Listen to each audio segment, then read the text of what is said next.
Top quality और consistent performance के लिए सिर्फ सिल्वर पंप्स। टॉप क्वालिटी और कंसिस्टेंट परफॉर्मेंस के लिए सिर्फ सिल्वर पंप्स, नाम याद रखना। मुंबईत झालेल्या मुसळधार पावसानंतर मध्य रेल्वेची वाहतूक सेवा पूर्णपणे विस्कळीत झालेलं चित्र आपल्याला पाहायला मिळत आहे। मी सध्या सँडहर्स्ट स्टेशनच्या जवळ आहे आणि मुंबईची जी मध्य रेल्वेची वाहतूक सेवा आहे, जी छत्रपती शिवाजी महाराज टर्मिनलकडे जाते, ती पूर्णपणे विस्कळीत झालेली आपल्याला पाहायला मिळत आहे। साधारण एका स्टेशनला पोहोचण्यासाठी ट्रेनला 15 ते 20 मिनिटं लागत आहेत आणि मुंबईमध्ये ज्या प्रकारे ढगफुटी सदृश्य पाऊस झालेला आहे, काही ठिकाणी 80 मिमी तर काही ठिकाणी 100 पेक्षा जास्त मिमी पाऊस नोंदवण्यात आलेला आहे। अशामध्ये मध्य रेल्वेची ही वाहतूक सेवा विस्कळीत झाल्याचं चित्र आपल्याला पाहायला मिळत आहे।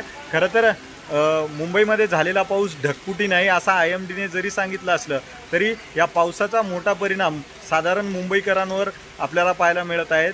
जॉबवर जाणाऱ्यांना असेल किंवा जॉबवरून परत येणाऱ्यांसाठी असेल किंवा कामानिमित्त छत्रपती शिवाजी महाराज टर्मिनलकडे जाणाऱ्यांना असेल, मोठ्या प्रमाणात मनस्ताप आपल्याला पाहायला मिळत आहे। आपल्यासोबत काही नागरिक आहेत। तुम्ही किती वेळ झालं तुम्ही ट्रेनमध्ये अडकलेले? 1.5 तास झाला मला इकडे अडकले। 1.5 तास झाला। कुठून बसले होते? कल्याणवरून साधारण आम्ही 12:15 वाजून आणि वाजले 3:52 झाले। ज्या प्रकारचा पाऊस झाला आहे त्यामुळे रेल्वेवर कसा परिणाम पाहायला मिळतो? परिणाम रेल्वे सगळं ठप्प झालं, जवळजवळ स्लो चालू आहे, एकदम सगळ्या ठिकाणी पाणी भरलेलं आहे। इतक्या वर्षापासून तुम्ही मुंबईमध्ये राहताय, या परिसरामध्ये राहताय, कधी असा पाऊस बघितला होता? बघितलेला आहे, मागच्या 2-3 वर्षापूर्वी असं झालेलं एकदा रात्रीचा पाऊस झालेला तेव्हा अटकलेलं असं। पण मे महिन्यामध्ये एवढा पाऊस पहिल्यांदा बघतो आम्ही, मे महिन्यापूर्वी। तर या टायमाला पाऊस नसतोच कधी, पण आता कसं आहे, या अचानक पावसामुळे सगळी तारांबळ उडवले सगळे।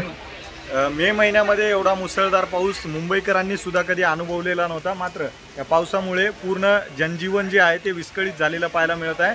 मुंबईची मध्य लोकल सेवा ही खूप सावकाश सुरू आहे। चर्चगेटकडे जाणाऱ्या ट्रेनच्या प्लॅटफॉर्मवर सुद्धा एक झाड पडल्यामुळे तिथली सुद्धा वाहतूक जी आहे, रेल्वे वाहतूक, ती ठप्प झालेला आपल्याला पाहायला मिळत आहे। अजय धनंजय, TV9 मराठी, मुंबई।